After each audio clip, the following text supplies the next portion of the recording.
به نام خداوند جان آفرین، حکیم سخن در زبان آفرین. عزیزی که هر که از درش سر بتافت، به هر در که شد هیچ عزت نیافت. عرض سلام و ارادت خدمت همه مخاطبان ارجمند. به طور خاص عرض سلام و ارادت خدمت اهالی با فرهنگ و فرهیخته کهندیار داراب.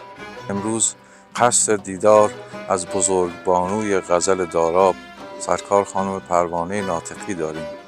کسی که از 80 سالگی عبور کرده اما همچنان غزل می سراید و همچنان جریان لطیف و سرزنده و جوانی از عشق در لابلای غزلهای او جاری است.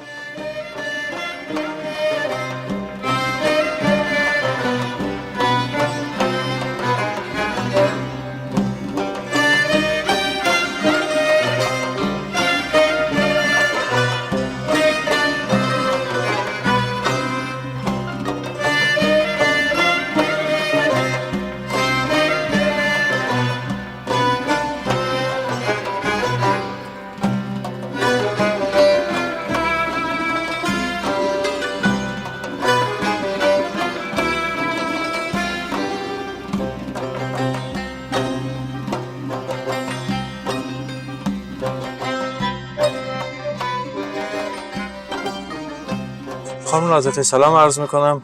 خیلی خوشحالم که خدمتتون هستم و ممنونم که ما را به حضور پذیرفتید. من هم متقابلا سلام عرض میکنم خدمت شما و برای منم مایه افتخار هست که در محضر شما هستم. تشکر از لطفتون. خیلی مهمه که ببینم سرکار خانم ناطقی دست در دست شعر از مرز 80 سالگی عبور کرده و غزل را مثل فرزندان خودش همیشه با خودش داشته.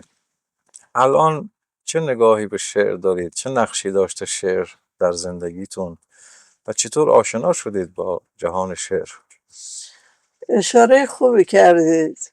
واقعا وقتی که یک شعری از ذهن آدم عبور میکنه و به رشته تحریر در میاد، درست مثل یک نوزاد هست. آنقدر اونو تر و خشک میکنی و در پرورشش کوشش میکنی و ویرایش میکنی تا به مرز کامل برسه و این خیلی اهمیت داره برای آدم. درست مثل فرزندش دوستش میداره.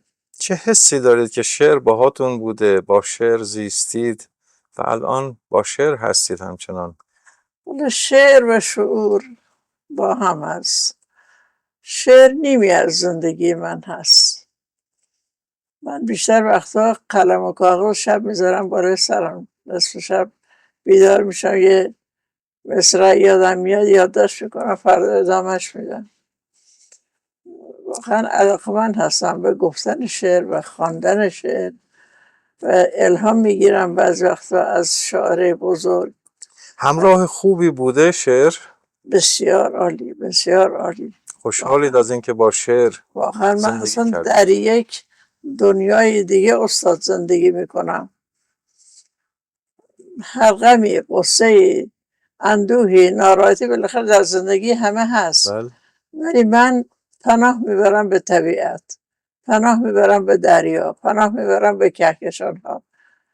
اصلا برای ساعتی از غم و غصه و ناراحتی به دور میشم. این امکانی هست که شعر به شما میده. بله. خب چی شد؟ از کی با شعر آشنا شدید؟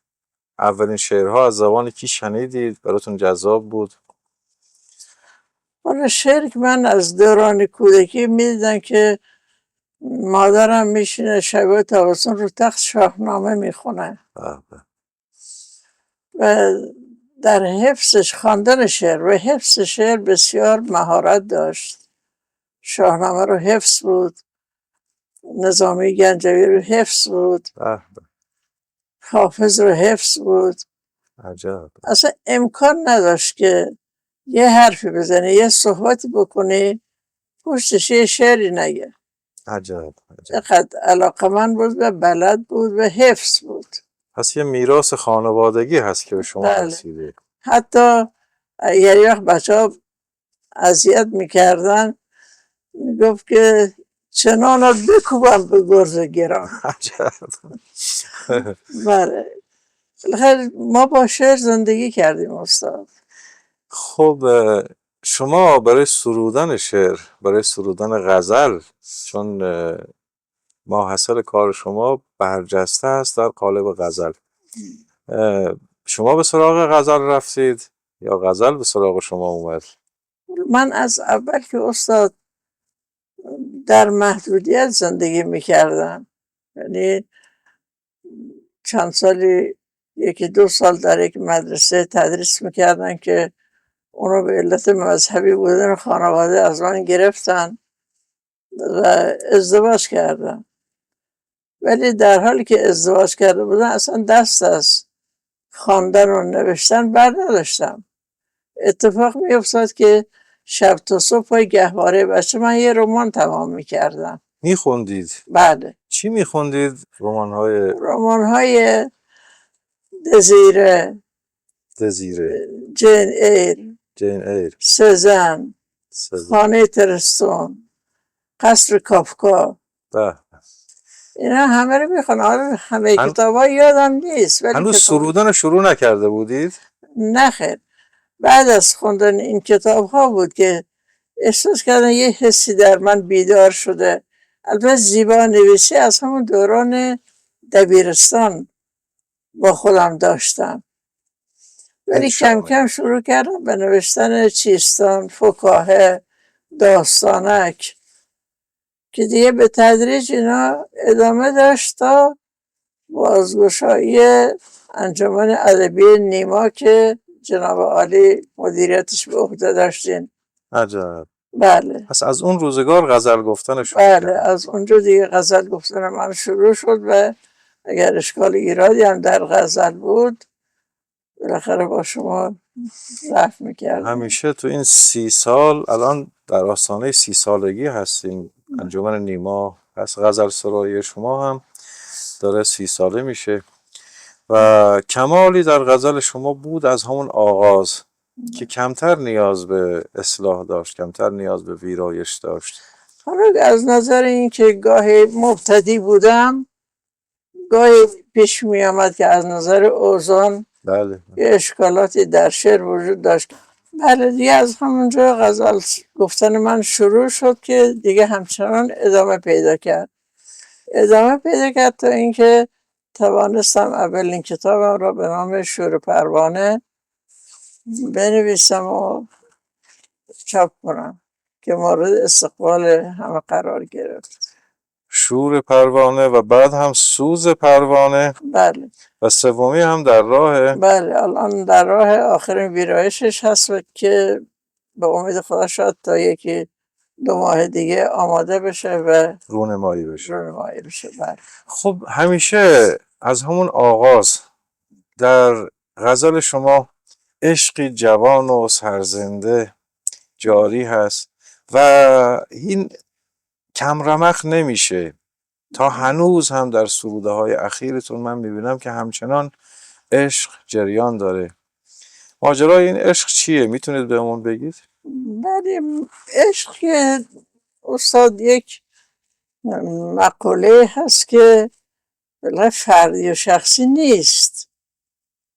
عشق به معبود، عشق به طبیعت، گاهی نگاه کردن به یک فیلم، گاهی خواندن یک رمان عاشقانه، اینها همه باعث میشه که قلم به حرکت در بیاد و بالاخره سرایش ایجاد بشه.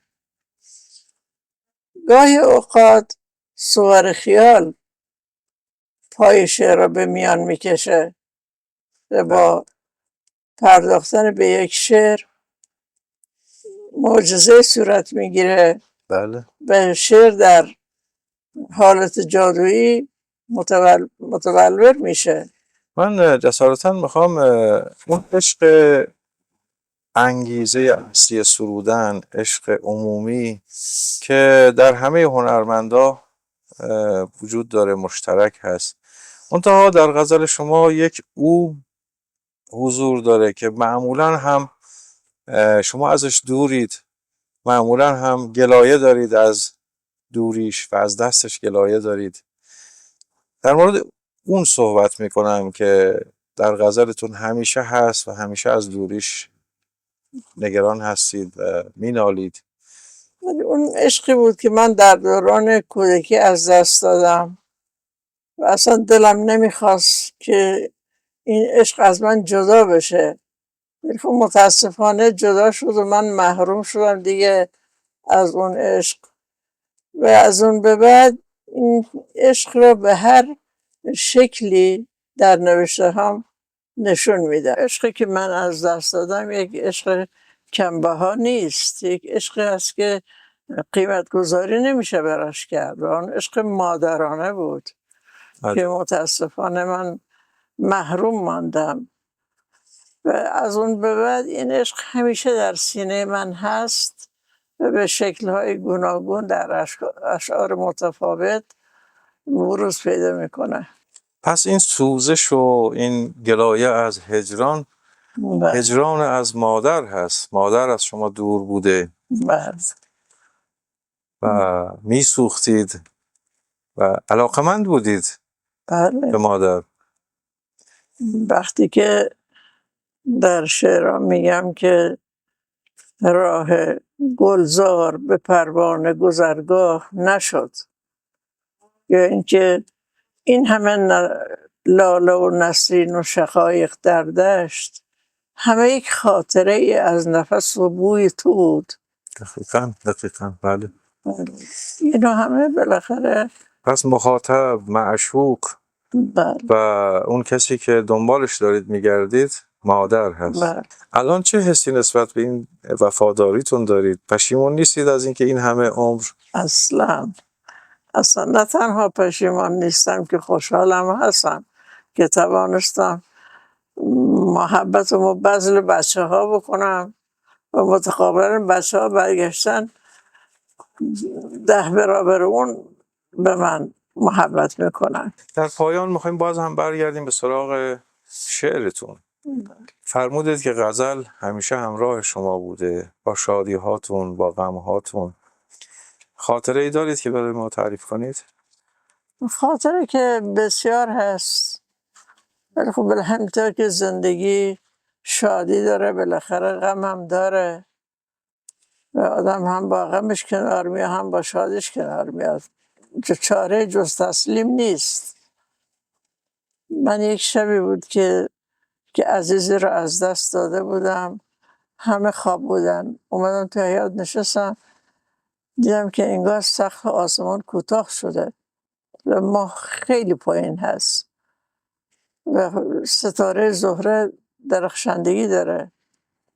سرم کردم به آسمان، گفتم باز امشب زهره این رامشگر صحن سما، پیکرش عریان کرده بی شرم و حیا، بربطش بر دست و سرمست است و بر لب خنده ها، بی خیال از این که من در خانه ام دارم عزا.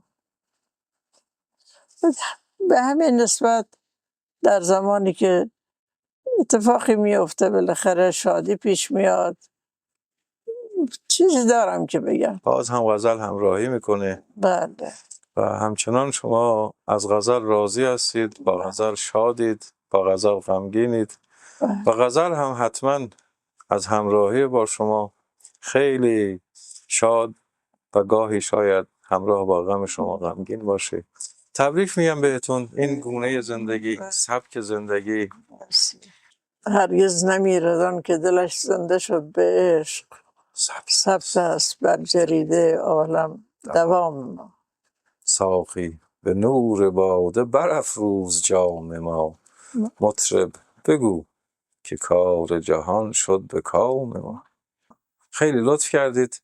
سایتون برقرار باشه، شاد باشید. خدا یار و نگهدارتون. دیدنت آیه منزل شده هنگام شب است، خیر من الف نگاه تو ز پدرام شب است.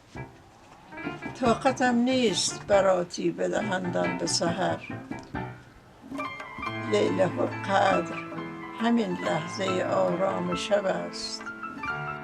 شام مویت چو فتد دست من و چشم تو خواب، به کلافش بزنم شانه که همنام شب است. بارها چنگ زنم در خم آن موج پریش، دست من رهزن صد قافله هنگام شب است.